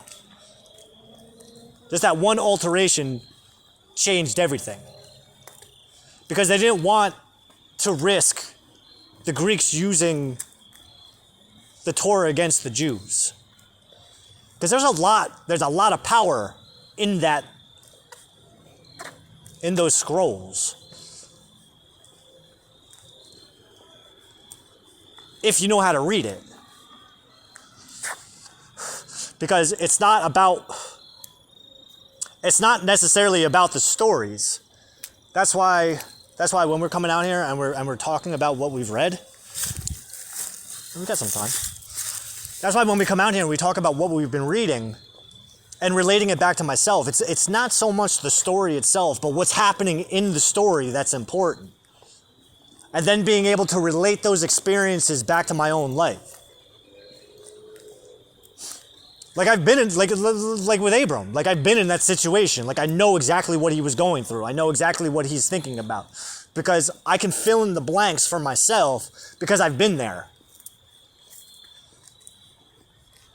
And that's a part of the magic that's inherent in Torah is that you have, and this goes with all magic too, is that you need to apply a form of sympathetic magic to it, where how does this relate to me? What is this saying to me personally? See, I know that of course there's the stories and there's the meaning behind the stories, there's the lessons behind the stories. But how does that relate back to your own life? I'm like really exhausted. There's that goddamn Starbucks. Ugh. I think I just wore myself out. Ugh. Oh boy, it ain't good. This is why I don't like drinking Starbucks.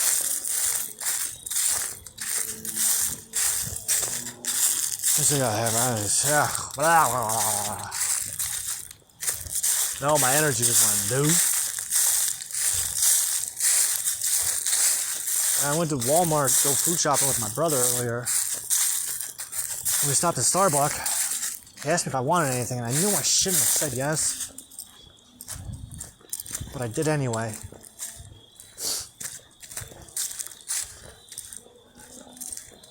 Well, Derek, you just were going pretty hard for 1 hour and 38 minutes. Yeah, I know. That was impressive. We still got another 15 minutes till we get home. So,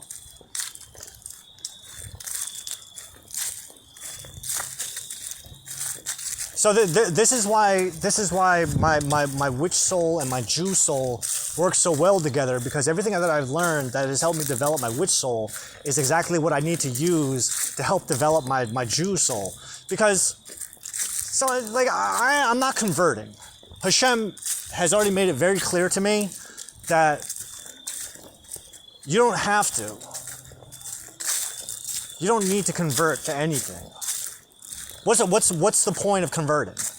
If you're already doing the things and you already know what you're doing.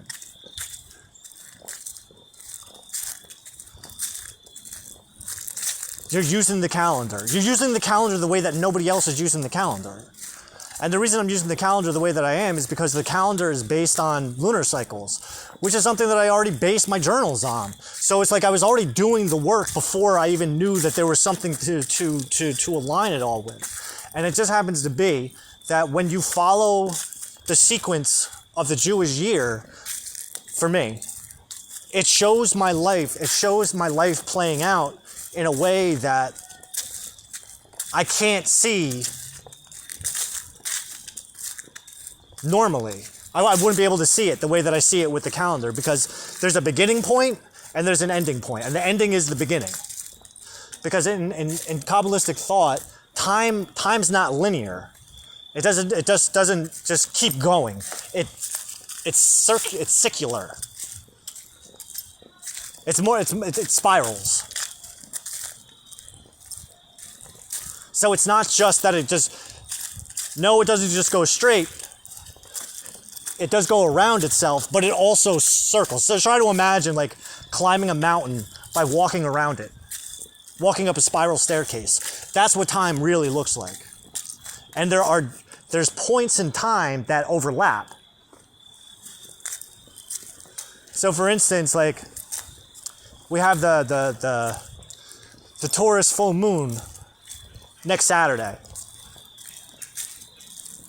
That Taurus full moon is the lunar anniversary of last year's Taurus full moon. And those two time frames, no, the dates aren't going to be the same. The dates aren't going to be the same, but what we see when we look at when we do a side-by-side comparison is that there's overlap between the experiences of last year's Taurus full moon, the Taurus moon of the year before. Holy shit, I'm like really drained. The one before that, the one before that. And it tells a story.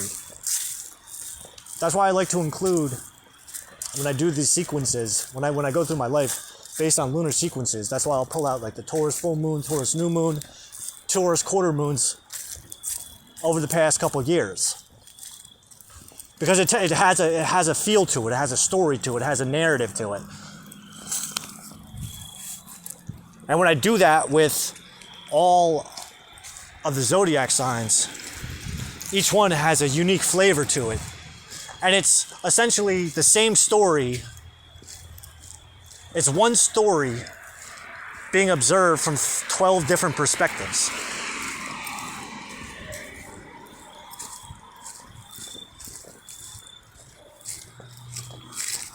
And like I said, it's okay if it doesn't make any sense, because it doesn't need to make sense right now. It makes sense to me. That's all that's important. As long as I understand what I'm doing, keep doing it, bud. Oh, shit. Oh, God. What am I doing? Thank you, Hashem, for the moon.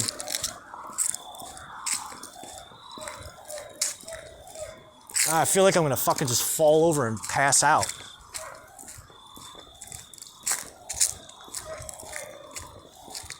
I got a lot done today. I'm not upset by it.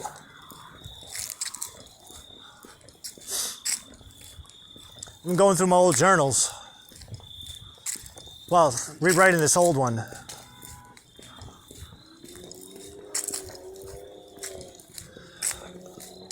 Oh, excuse me.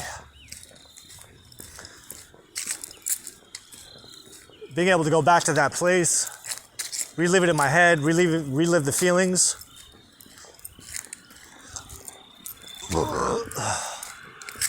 Because it's scary. It's scary going back and seeing all that shit that I wrote. Because, like I said, it brings me back to that time frame. And there's some things that I wrote that are scared. That it's like, I don't want people to see this. I really don't want people to see this. And I hear people in my head. I hear people in my head reading it along with me and then casting their judgments on me. And then I start judging myself. But that was actually one of the themes that I was going through today is the issue with judging people. And something I wrote back then was like, don't be judging people, because when you judge other people, you're judging yourself. Now, as soon as I read that, I had this like eureka moment where I went, no, you do want to judge people. That's good. Because of the fact that when you judge other people, you're judging yourself. So if you're judging yourself, then that means that there's something that needs to be adjusted inside of you. So judge the shit out of people. Now, you don't have to go up to them and point the finger and be like, oh, you fucking lazy prick. But you can think it in your head. And once you hear once you hear or see yourself judging somebody else, whether they're there or not, you at least have that conscious recognition to go, okay, well, you know what? If I'm judging them, let's say that same thing to myself. Does that resonate in the same way? Oh, I don't like hearing that. Why don't I like hearing that? Oh, because I'm doing the exact same thing that I'm pointing the finger at them for doing. They don't need to change, I do. Because maybe maybe the reason that they're treating me this way is because I'm treating them the same exact way, but my ego is getting in the way of the picture, getting in the way, and it's not allowing me to see that I'm actually the problem. So why don't I try to be the solution here and be the one that makes the change that no one else is capable of making. And going off of that, because it's like, if I'm having a hard time seeing myself do it, then that means that you're also having a hard time seeing yourself do it.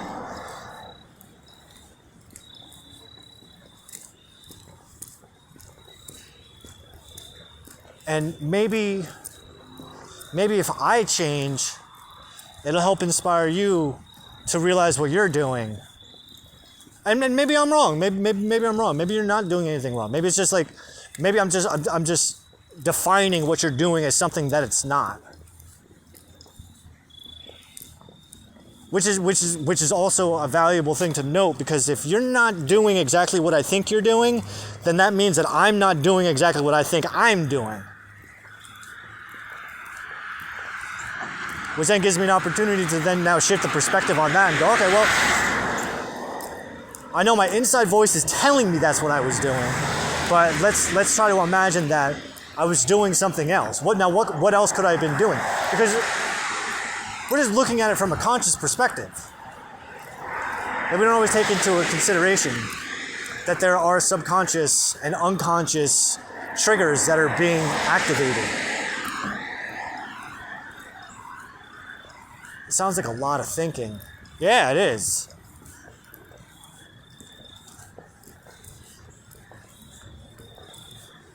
It's a lot. It's a whole lot. So, if we have the power to look at it that way, why waste it? Thank you, Hashem.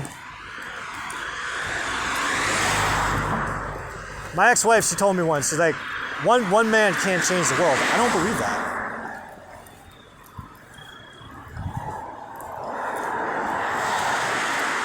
All great change starts from within.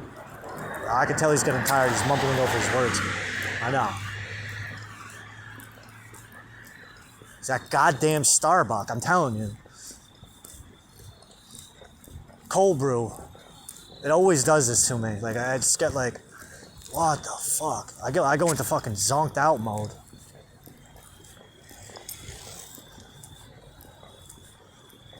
Alright, Derek. Next time anyone asks you if you want to get Starbucks, say no.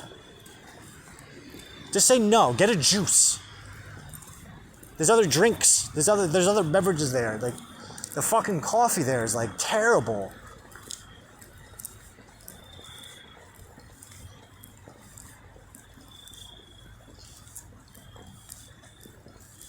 I feel like I've been up for days.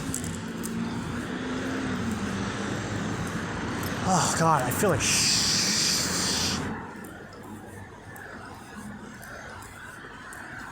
Ugh.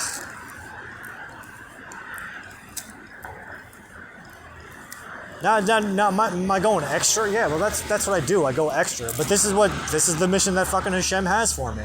Go extra. Go as deep as you can. Change as much as you can. And at the same time, change as much as you can. Are we changing intentionally, or is it happening on its own? We could argue both ways and go, we've already crossed the point of no return. Like, there is no, all right, well, maybe I should do this instead, or maybe I should do that. No, we're already on the path. Like, it's just a matter of just continuing on. And Daddy's tired. And what's gonna happen is, I know what's gonna happen. It's like, I'm gonna get home. There's gonna be food. I'm gonna need to eat. I'll be crabby as shit. I'm not gonna be able to enjoy it the way that I should. My mom made like 2 pounds of homemade gavadil. You should put the white spongy cheese in the dough.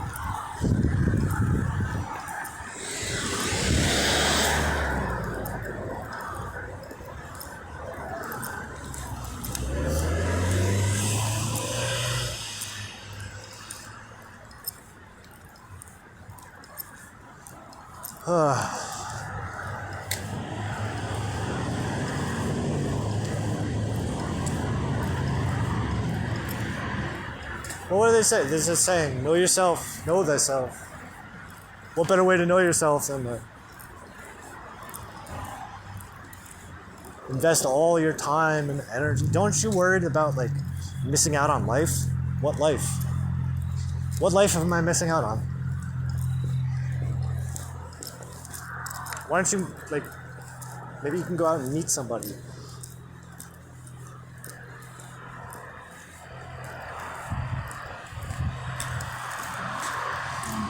Where? Like a regular person?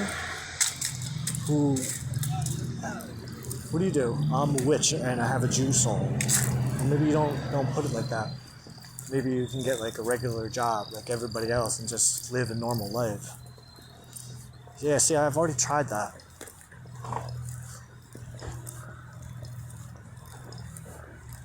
I need to be independent. I need to be sovereign. And I need to be doing something that I want to be doing. I have to be doing something that's important to me.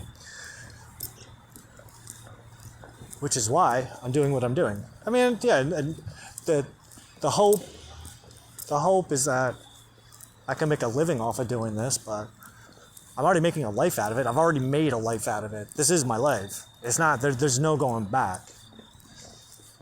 I intentionally burn every bridge that I have so that there is no options, that the only way forward is forward.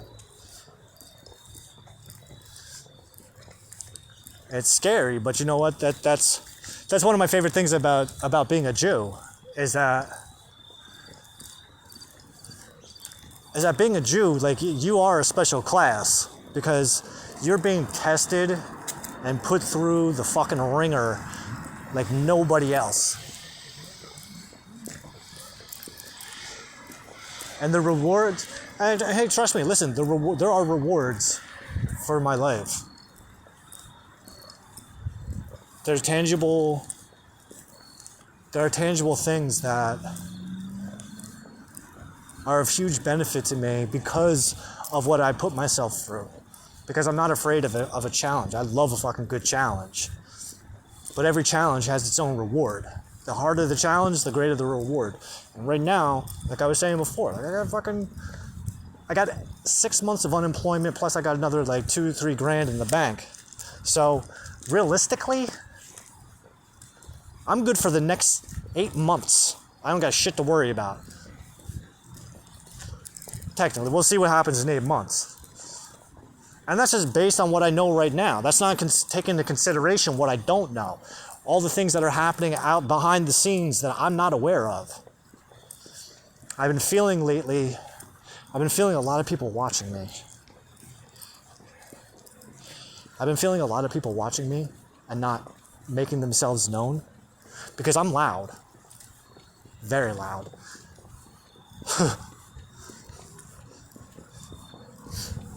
And I go above and beyond to make my presence known. And I have been doing exactly that in the Jewish community, going, hey, here I am. I ain't going nowhere. Hashem brought me here for a reason, because you just have to be looking for the guy. The guy that you're looking for happens to be looking for you. Which is kind of how it works, is like they say, what you're seeking is seeking you. And it just happens to be that the people that I'm looking for are also looking for someone like me. So it does work itself out. Well, I believe that they are. We'll find out. Oh, look at my hair.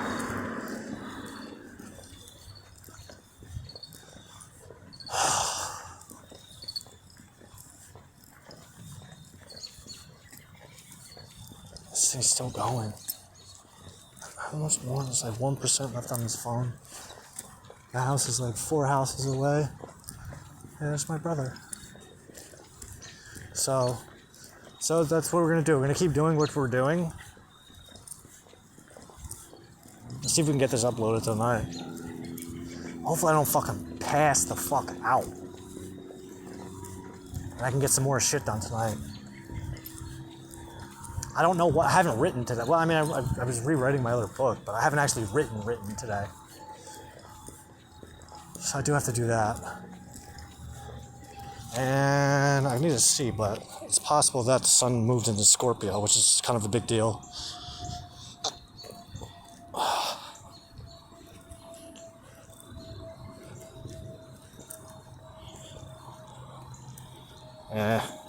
No, there it is. It clicked over.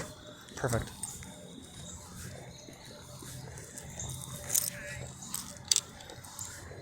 Alright. I'm wrapping this bitch up because I don't feel like talking no more. I'm like totally worn out.